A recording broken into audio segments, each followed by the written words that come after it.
What to be realized? How to be realization? Both will remain of content subject and mode form. Listen to native speak following.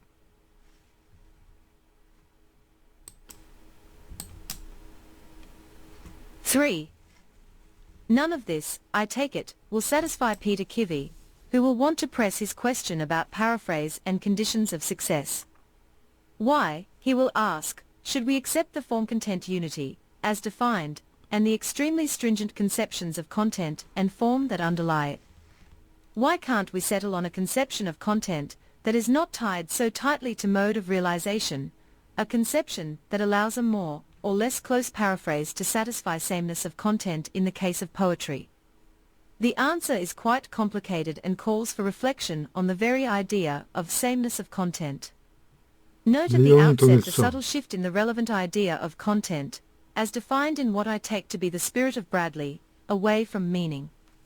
We mustn't beg any questions here replacing meaning with content by fiat, but we should recognize the quite proper emphasis given to aboutness, a poem's being about such and such, in characterizing poetic content. My contention is that content identity for poetry is interest. Relative. In another context I have explored the idea of interest relativity applied to the identity of fictional characters. Point 24. My claim was that there is no absolute answer to the question whether this fictional character is identical to that fictional character, e.g. in 23. Think of the back and front, top or bottom, of a thinly molded object like a plate or shaped glass, where the configuration of the back and bottom is determined by the configuration of the front, top, and vice versa. The two are indivisible, as there could not be one without the other. And they form a unity. But we wouldn't say front and back, top and bottom, are numerically identical, or that speaking of one is no different from speaking of the other. 24. How to create a fictional character, in Beresford and Paisley Livingston, eds. The Creation of Art, Cambridge. Cambridge University Press. 2003, pp 33-52. The Elusiveness of Poetic Meaning. 35. Different works. An answer can only be given relative to the interests of the questioner. Is Goethe's Faust the same character as Christopher Marlowe's Dr. Faustus? Relative to literary history, the answer is yes. They share enough salient common qualities. Relative to literary critical analysis, the answer is probably no. Within the detail of the two works, the characters are sufficiently different to be thought distinct. In another example, the fool or jester is a recurring character in Western literature. Relative to the widest cultural interests, we could reasonably claim there's a single archetype manifested in different works. Is Fest, the fool, in Twelfth Night the same character as the fool in King Lear?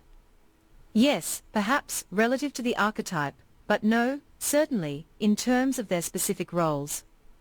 One way of capturing the difference between such answers is to say that character specification can be more or less fine-grained. The more coarse-grained the specification, the wider is the net of inclusion. Content identity in poetry is interest relative because it too allows for coarse or fine-grained specification, and thus again debars any absolute answer to the question of whether two items, perhaps a poem and a paraphrase, or a poem and another poem, have the same content. Sameness of content will depend on the interest brought to the question. Of course there are many different interests in reading poetry. If our interest is in generic themes as they crop up in poetry, forsaken love, or the quest, or the march of time, then we could find large clusters of works with broadly enough the same content, Bradley's subject.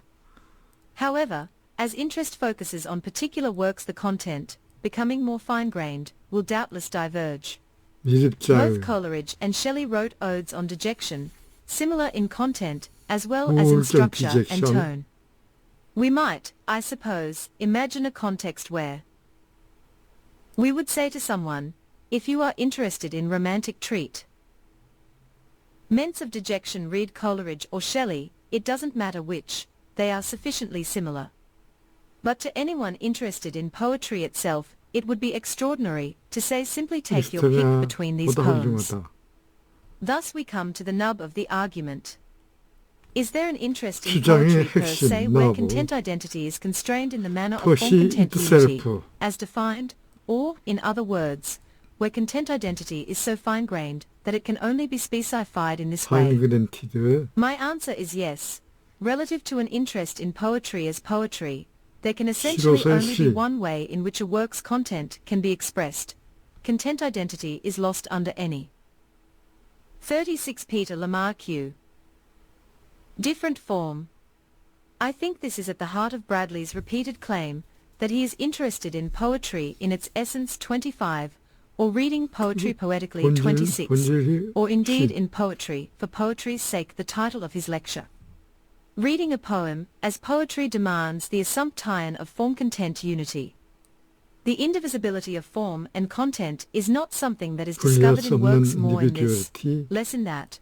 Not in this one at all, it is something that the practice of reading poetry imposes on a work. It is hard to see how it could be otherwise. Reading a prose paraphrase of a poem could never yield the precise content that captures our interest in reading the poem itself, any more than reading one poem on a particular theme could be a substitute for reading another on the same theme. There are no doubt interests where those equivalences are accepted, where only the subject not the content in Bradley's terms is an issue, but they cannot be the interests we bring to poetry as poetry. The reason that Rerum Natura is not a counterexample to form-content unity is simply that our interest in that poem characteristically is not as a poem, the versification, as Lucretius himself admits, is extraneous to what is of interest in the work. Were we to read the work as a poem, we would indeed assume form-content indivisibility, and seek out what Bradley calls the poetic experience.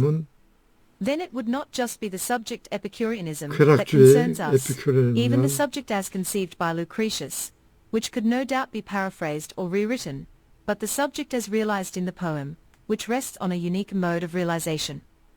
Such a focus of attention might or might not prove rewarding. We shouldn't be confused by the verse form as a demand that we read it as poetry. Recall Aristotle saying, the difference between the poet and the historian is not that one writes in prose and the other. In verse, indeed, the writings of Herodotus could be put into verse, and yet would still be a kind of history. Point 27 Kivi's response can perhaps be anticipated. He might have no trouble in principle with the interest relativity of content identity. This might be thought of as a version of his point about conditions of success in paraphrase. But his objection is likely to be that form-content identity, or unity, is just too stringent a condition to impose on reading poetry. It is arbitrary and unjustified. He is 25 Bradley, Poetry, p. 4. 26 Bradley, Poetry, p. 14. 27 Aristotle, Poetics 1451b. The elusiveness of poetic meaning 37. Likely also to bring out his other big guns, conventionalist sulk and vicious circularity. Am I not defining the practice of reading poetry in terms of form-content unity, and then saying that anything not conforming to the practice is not poetry, or not reading as poetry? But the charge of arbitrariness or mere stipulation won't stick. I haven't invented the practice of reading poetry. It is of ancient lineage. The interrelation of thought and diction in Aristotle's account of tragedy is but one example. But more needs to be said about the practice to meet the charge of arbitrariness. 4.